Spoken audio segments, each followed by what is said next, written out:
We discussed the Roman period.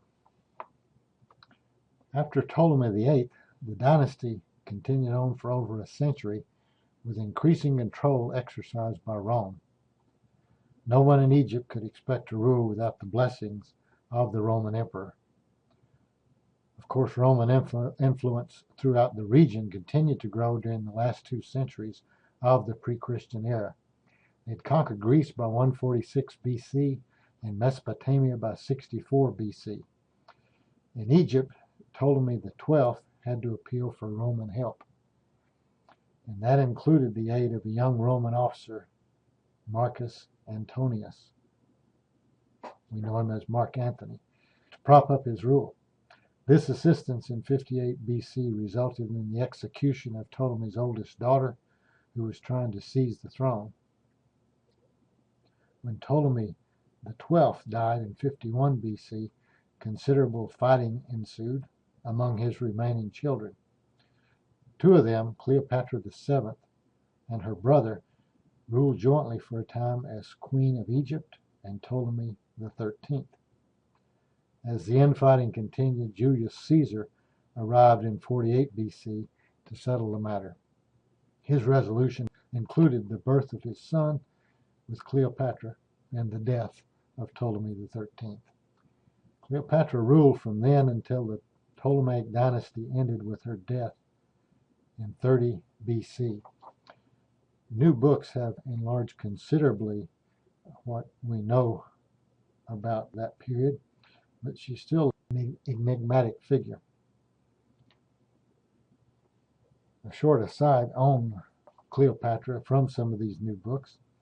Her royal ancestors included the Seleucid king Antiochus III and a friend of Alexander the Great.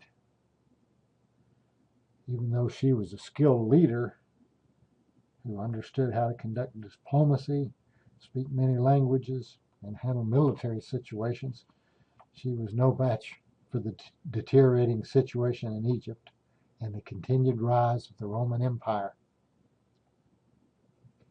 After Caesar was assassinated in 44 BC, she cast her fortunes with Antonius in avenging his death. She bore Mark Antony 3 children, including a set of twins. As time passed, Octavian, the grandnephew and heir of Caesar, began to see Antonius as a rival. The Romans disapproved of his involvement with this foreign woman. Octavian invaded Egypt in 30 BC. The end of Ptolemaic rule comes to Egypt in the double suicides of Mark Antony and Cleopatra. At this point, Egypt, along with the museum and the library at Alexandria, was absorbed into the Roman Empire. Now, history records that the Romans were not much interested in theoretical mathematics, but wanting to wage war and build, they used such elementary mathematics as would be needed in surveying, in architecture, and in civil engineering. Historians of mathematics nearly all make note of the fact that during the Roman domination, there were no Roman mathematicians worthy of study. For example, Katz comments, "The Roman Empire of the West survived for 500 years without making any contribution to the world's store of mathematical knowledge." Likewise, Mahoney gives a dismal assessment of their mathematical legacy, which we read here.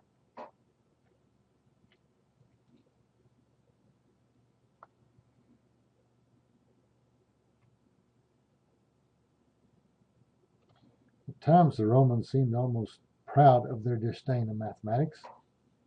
Cicero, in Tusculan Disputations, says, "The Greeks held the geometer in the highest regard.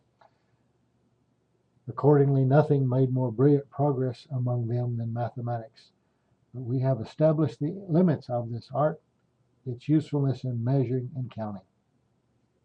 However, there still were contributions elsewhere, some at Alexandria and some still from Greeks.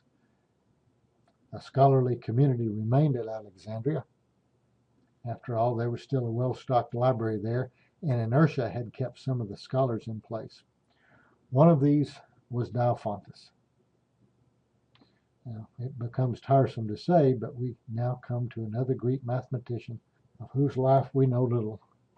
In fact, even the dates of his life are difficult to fix within a 200-year period. Scant evidence causes us to place the most likely dates for Diophantus at around 250 AD.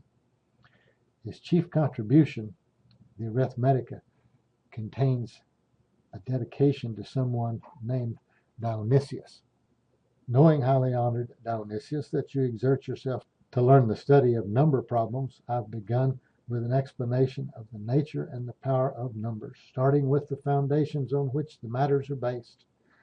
This may appear to be more difficult than it is, because it is not yet known. Beginners are inclined quickly to lose courage, but it will be easy for you to understand it thanks to your enthusiasm and to my explanation. Now, since there was a bishop of Alexandria in 247 named Dionysius, he's a possible object of this dedication. Clearly, Dionysius is speaking to a contemporary, and perhaps even more clearly, Dionysius intends to teach him. Thus, the increased probability exists that around 250 is when Diophantus was creating his main works. Additionally, another scholar at Alexandria, Anatolius, who can be dated just slightly later, 270, dedicated a book to Diophantus. By this time, the character of the mathematics at Alexandria had changed. The summary works of Euclid or Apollonius were much different than the work of Diophantus. He's sometimes called the first great number theorist, also the father of algebra. Important elements of both are found in his Arithmetica. This work was written in 13 books. Of those, only 6 have survived. There's another work on polygonal numbers, which survives only in fragments, and a work called Porisms. This is referred to in Arithmetica, but is lost completely. Now, in examining some examples from Arithmetica, the following becomes clear. First, Diophantus considered only positive rational solutions. Negative numbers were not yet understood. He was usually content to find just one solution, even when many might be available. Integer solutions were not preferred over fractional solutions. And he did not attempt to develop a general method of solution. It is notable that his methods of solution are highly creative and have potential to inspire original thinking in others. Thus, they should be more used in classrooms. One reason they're usually not is that some of the insights do not lead to generalizations. Teachers of mathematics like to have general methods that apply to large classes of problems. One of the strengths of mathematics is that methods can often be generally applied. However, even if a particularly beautiful method works on only one problem, it can still be worthy of admiration and even study. Let's consider this example from Book 1. It's problem 17 there, and it's stated like this. Find 4 numbers such that when any 3 of them are added together, their sum is one of 4 given numbers. Say the given sums of 3 are 20, 22, 24, and 27. Now, beginning algebra students attempting such a problem usually start by some trial and error method of guessing, and sometimes you can be successful, but guessing is hardly a dependable strategy and requires a little schooling. Students with a little more training in algebra may set up a system of equations and 4 unknowns. If you let x, y, z, and w represent those 4 unknowns, you can represent the system of equations resulting like this. The sum of 3 is 20, the sum of a different 3, 22, and so forth. Now, the resulting system should be straightforward to solve, though perhaps a little tedious, using basic algebra. 4 equations, 4 unknowns. However, let's look at the very imaginative approach that Diophantus used. He began by saying, let x be the sum of all 4 numbers. Then the 4 numbers would be the sum of all 4 minus 20, minus 22, minus 24, and minus 27. Also, if you add those four numbers, the result should be x. That is, adding those four expressions and equating it with x. 4x minus 93 equals x. Now you can easily solve for x. You get 31. So, going back to the above four expressions right here, 31 minus 20, 31 minus 22, and so forth, you get 11, 9, 7, and 4. Very clever. A second example from Book 2 is equally striking. This is problem 20. Find two numbers such that the square of either added to the other gives a square. Well, Diophantus chose to represent the two equations as x and 2x plus 1. The traditional algebraic approach might lead to four equations, but only two unknowns. Let's see how Diophantus improves on that. The wisdom of this choice is seen when the square of the first is added to the second. The square of x is added to 2x plus 1. That's automatically a perfect square. You see, one of the requirements of the problem is already built in. The sum of the first one squared plus the second one is a square. So half the problem is solved. Of course, we still need to square the second and add it to the first and get that to result in a square. The second number is 2x plus 1. Square it, add the first number x, and get a square. In order to simplify this, Diophantus chooses to write b as 2x minus 2. Kind of a curious choice, but notice what happens. If that's a square, then when you expand those squares, you get a quadratic expression, but it's a quadratic in which the square terms cancel out. 4x squared here and the 4x squared here. So you wind up with a linear equation.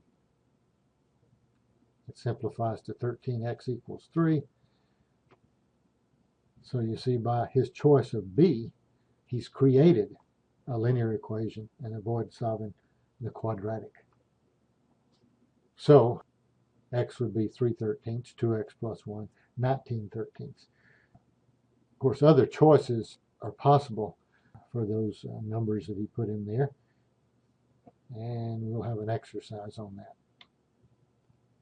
The example given from Book 1 had one solution, as did most of the other problems from that book. The equations produced there are called determinant equations. The example that we looked at from Book 2 had multiple rational solutions, as do most of the other problems from Books 2 through Book 6. The equations produced from these problems are called indeterminate equations. For example, a familiar indeterminate equation would be 3x plus 6y equals 12. Its graph is a straight line, and we easily understand there are infinitely many solutions to the equation.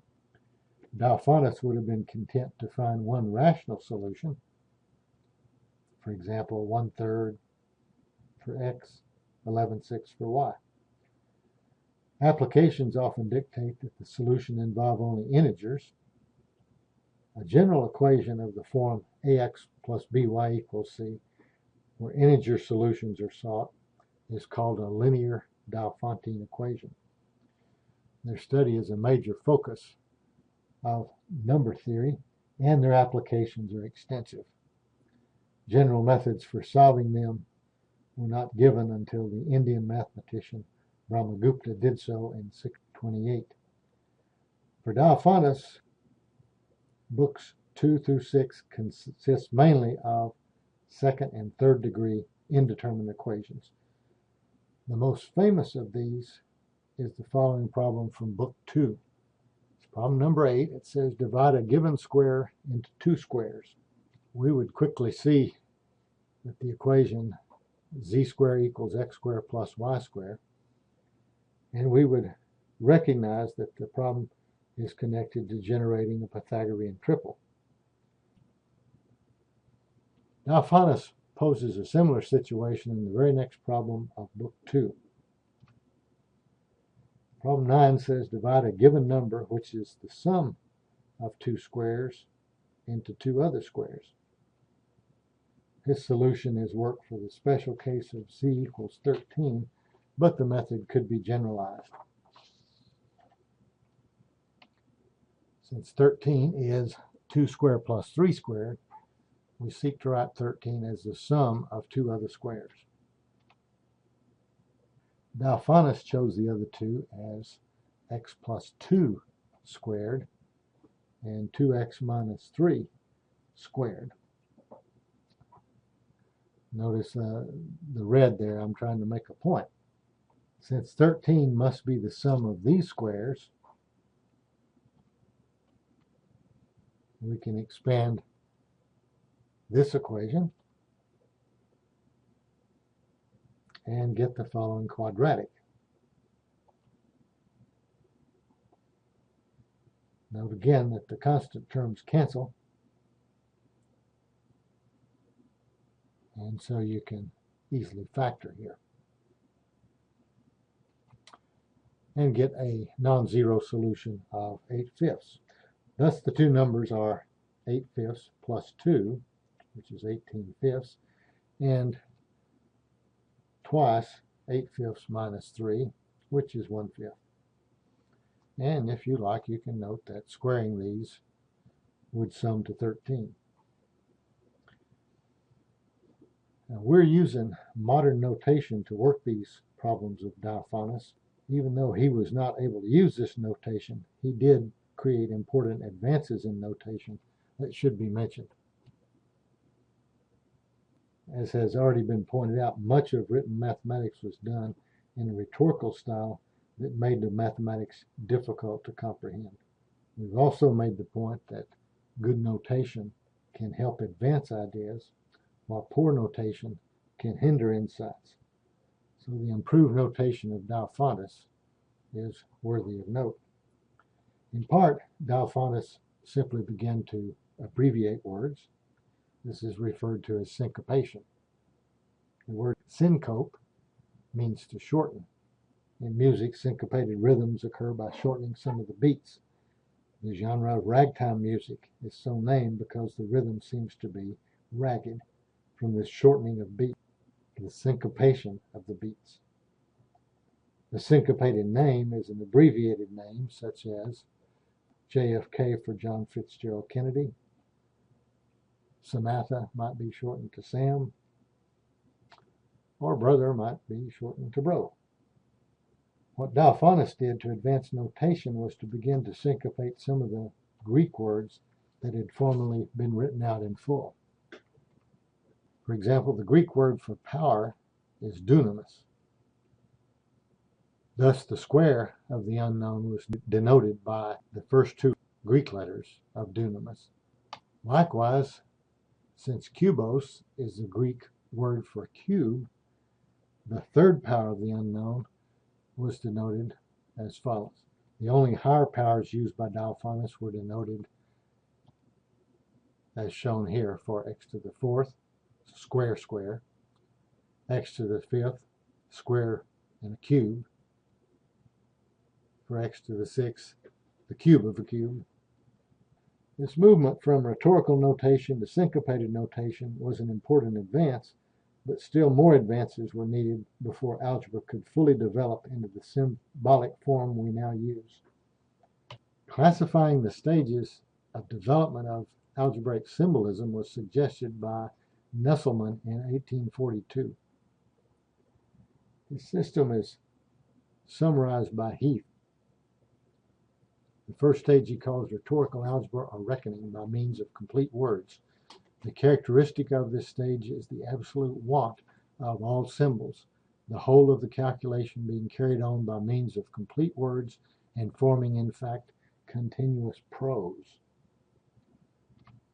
The second stage, Nesselman calls syncopated algebra, essentially like the first as regards literary style, but marked by the use of certain abbreviational symbols for constantly recurring quantities and operations.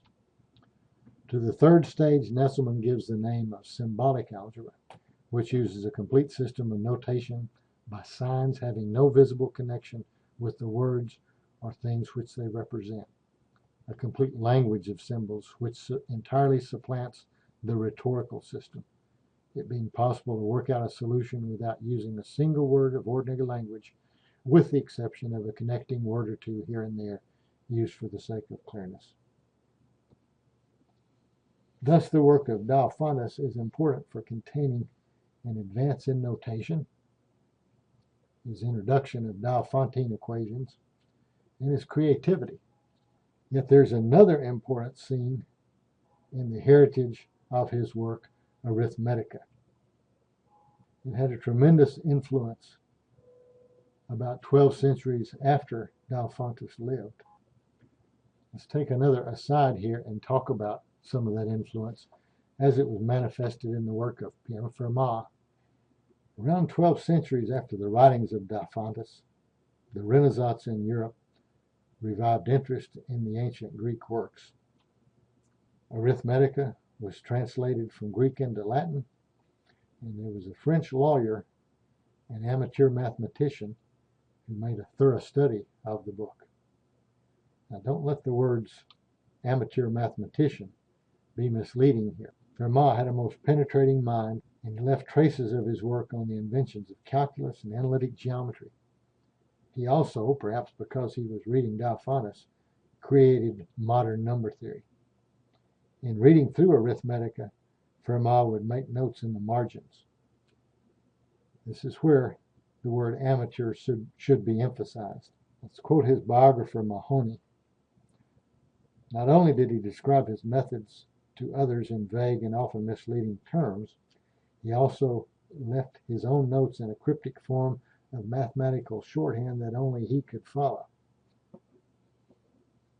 Fermat recorded the bulk of his mathematics in his mind and not on paper.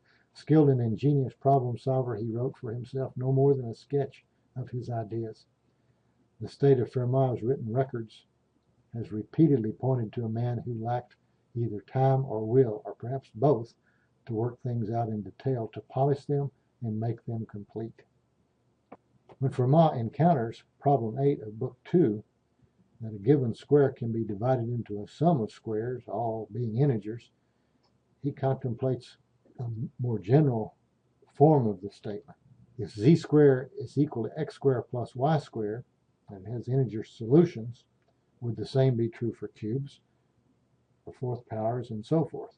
In general, for any integer n greater than 2, are there integer solutions for this equation? Fermat concluded that there were not. He then wrote a note in the margin saying all such solutions were impossible and, quote, I have assuredly found an admirable proof of this, but the margin is too narrow to contain it.